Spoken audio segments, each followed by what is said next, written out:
makakakuha ng pambili ng diaper? Kasi ano, walang diaper anak ko eh.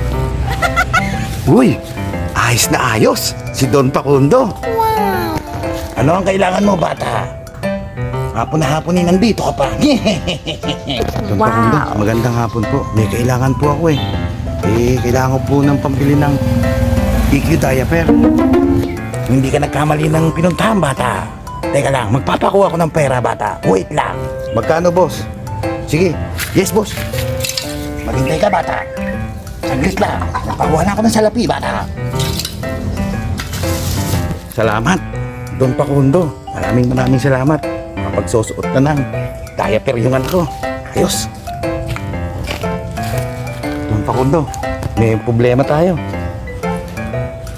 Mabili na yung pera mo ng ulam ni Madam. Wow! Napakamalas mo, bata. Naibili na ng ulam ni Madam. May kalungkutan ka. Napakamalas naman. Akala ko Don Facundo ka.